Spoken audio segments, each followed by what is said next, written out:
Si tu sais faire des crêpes, je te propose aujourd'hui ma version de la ficelle picarde.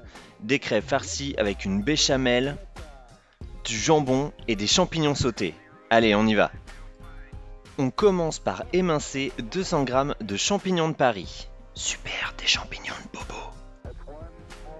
On assaisonne les champignons en sel et en poivre et on les fait sauter quelques minutes à feu moyen dans une poêle.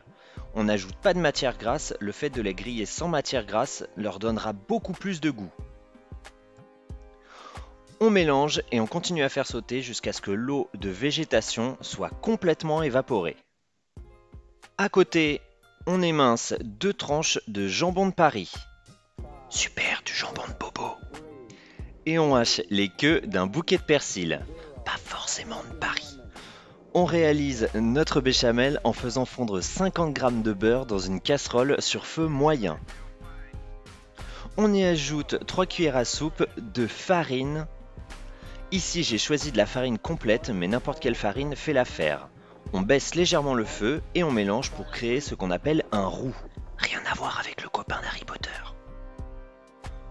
On ajoute ensuite 50 centilitres de lait chaud, petit à petit, tout en continuant à mélanger au fouet. Le but est de ne pas créer de grumeaux. Si besoin, on peut toujours passer la sauce au mixeur en fin de préparation.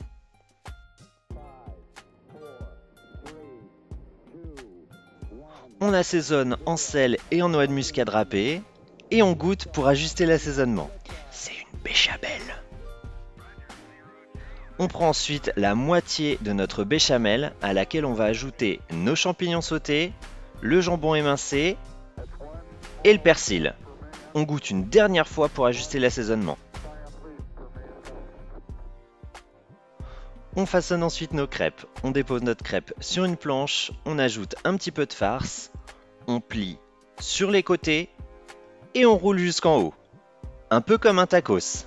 Un tacos picard. On répète l'opération et on dépose tout ça dans un plat à four. On prend le reste de notre béchamel à laquelle on ajoute une bonne poignée d'emmental râpé. On étale sur nos crêpes et on enfourne 20 à 30 minutes dans un four à 200 degrés. On sort du four une fois que c'est bien doré et il n'y a plus qu'à déguster. On sert avec une salade et c'est délicieux. Dis-moi en commentaire quelle recette tu aimerais voir sur la chaîne et abonne-toi pour d'autres recettes chez Un Chat dans la cuisine.